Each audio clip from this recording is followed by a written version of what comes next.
Assalamualaikum warahmatullahi wabarakatuh. Hai teman-teman.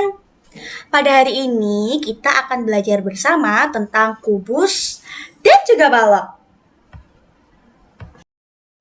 Yang pertama ada B, visualisasi spesial. Permasalahannya, coba kalian teman-teman lihat pada gambar di sini, pada gambar 3.9. Ini menggambarkan sebuah rancangan arsitek Lawang Sewu yang ada di Semarang. Apa sih maksud dari gambar ini? Pasti teman-teman banyak yang kurang paham atau masih bingung. Mari Kak Andin kasih tahu. Jadi, gambar ini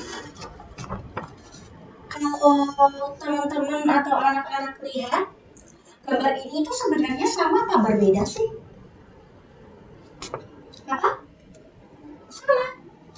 Pintar sekali, benar. Karena sebenarnya gambar ini itu adalah satu gambar yang sama.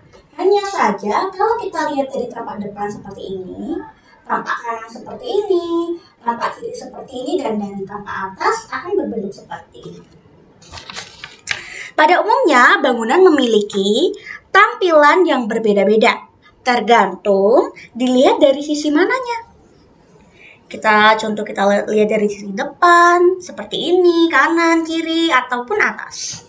Nah, saat merancang bangunan tersebut, arsitek akan membuat gambaran tampak berbeda dari berbagai arah. Tujuannya buat apa sih?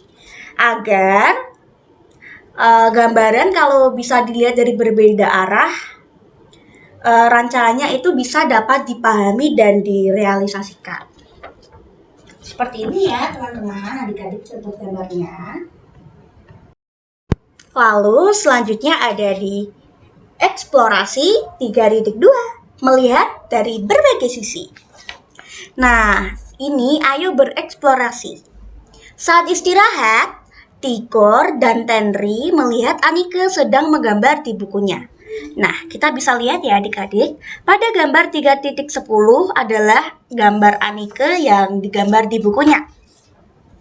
Tigor, kau sedang apa Anike? Anike menjawab, aku sedang menggambar susunan kubus ini dari berbagai arah yang berbeda. Selanjutnya Tenri juga ikut bertanya, Tigor, itu seperti kita menggambar portrait drum ya, terlihat berbeda jika dilihat dari arah yang berbeda. Apakah adik-adik melihat ini adalah gambar yang sama atau gambar yang berbeda? Kita belajar bersama-sama.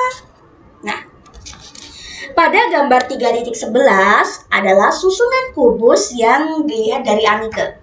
Jadi Anike melihat ini lalu menggambarkan seperti ini di bukunya. Ini gambar dari depan, dari kanan, dan dari atas.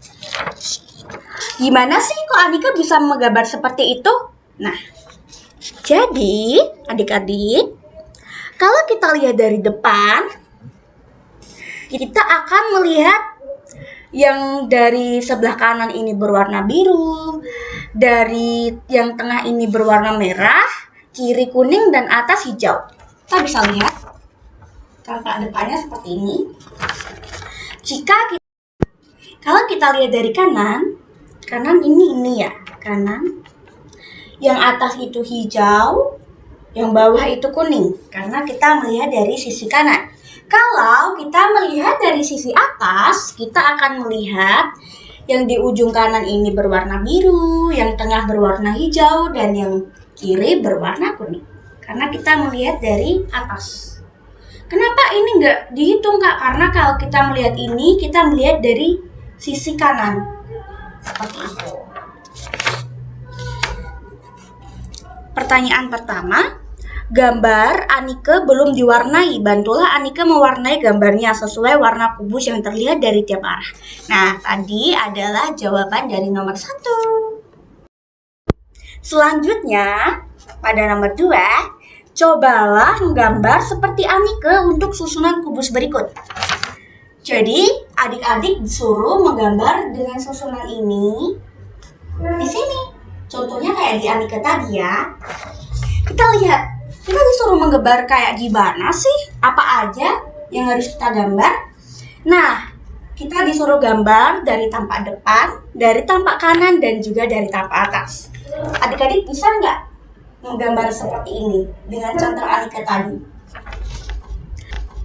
Jadi, kita ulangi lagi sekali lagi. Kita lihat di sini ya.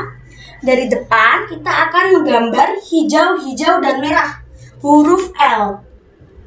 Kalau kita lihat dari kanan, kanan tuh mana sih Kak Andin? Kanan itu sini ya. Jadi kita menggambarnya merah, merah, hijau. Seperti ini.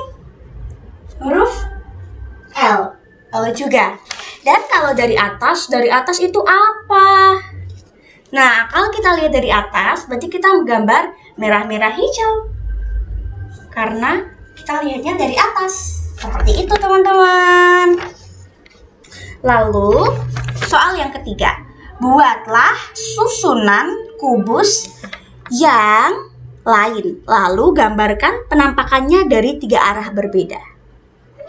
Seperti tadi. Jadi kita disuruh menggambar, lalu mengisi di link ini, di bawah kotak kolom ini. Yang keempat, tukarkan gambar kalian dengan gambar kelompok lain. Lalu, susunlah kubus kalian untuk mengkonstruksi susunan kubus berdasarkan gambar yang kalian terima. Jadi anak-anak disuruh menggambar seperti ini dengan kreasi kalian, atau kalian bisa mengkonstruksi, mengeksplorasi seperti itu. Dan yang kelima, bandingkan hasil dengan susunan kubus kelompok tersebut. Apakah rekonstruksi kalian berhasil? Nah, sudah paham teman-teman? Kita lanjut ke soal selanjutnya. Selanjutnya ada di latihan 3.2. Ayo mencoba. Kita akan mencoba bersama-sama ya teman-teman. Nomor 1, gambarkan kubus berikut dari 3 arah yang berbeda. Bagaimana ya kira-kira ya? Mari kita belajar bersama-sama. Jadi kalau kita lihat di sini kan ada kolom depan, kanan, dan juga atas. Apa sih maksudnya Kak Andin untuk 3 kolom itu? Jadi adik-adik, teman-teman semua, kalau kita lihat dari depan, maka yang ada hanya warna biru. Jadi kita bisa gambar persegi berwarna biru di depan. Kalau kita lihat dari kanan, otomatis warnanya kuning. Jadi kita tinggal menggambar persegi berwarna kuning. Dan jika dari atas, kita bisa menggambar persegi berwarna merah. Seperti itu teman-teman, mudah kan? Yang kedua, sebuah kubus dengan sisi berwarna-warni dilihat dari 3 arah yang berbeda sebagai berikut. Gambarkan kubusnya.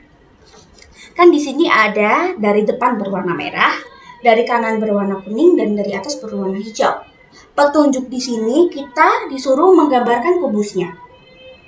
Kalau di atas dari kubus kita membuat warna persegi masing-masing warna. Kalau nomor 2, dari warna-warna persegi kita disuruh mengubah menjadi kubus.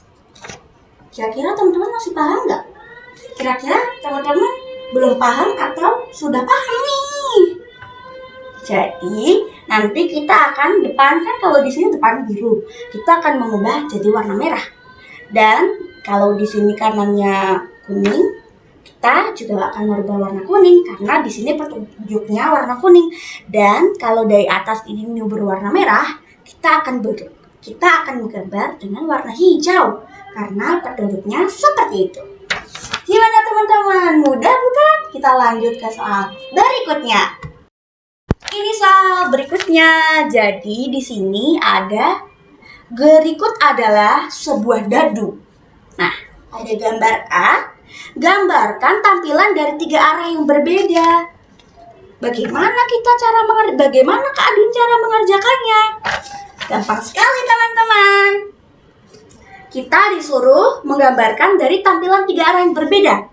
Kalau kita memilih dari arah depan terlebih dahulu, maka kita bisa menggambar dadu angka 4. Kalau kita melihat dari kanan terlebih dahulu, kita bisa menggambar dadu angka 5. Dan kalau kita menggambar dari atas, kita akan menggambar dadu angka 6. Seperti itu teman-teman.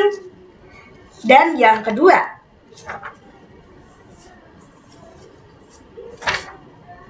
gambar berikut adalah dadu yang sama yang dilihat dari arah berbeda. Jika mata dadu pada dua sisi yang berlawanan berjumlah 7, ada berapa mata dadu pada sisi yang kosong? Ini kan ada yang angka 5, ini yang angka 6, dan ini kosong. Jadi, kalau di setiap sebelah sisi ini itu angkanya berapa? Soalnya, jika mata dadu pada dua sisi yang berlawanan berjumlah 7, jadi sisi berlawanan seperti ini, depan belakang, kanan kiri, atas bawah, seperti itu ya teman-teman. Berjumlah 7, ada berapa mata dadu pada sisi yang kosong? Oke. Karena di sini di tampak depan ini angka 5, jadi otomatis tampak belakangnya adalah angka 2 karena berjumlah 7. Kalau angka atas ini 6, berarti bawahnya angka 1. Karena kalau 6 ditambah 1 sama dengan 7. Dan kalau dari depan, dari kanan ini kita ingin angka 5, atau kita ingin angka 4, otomatis belakangnya di angka 3. Seperti teman-teman.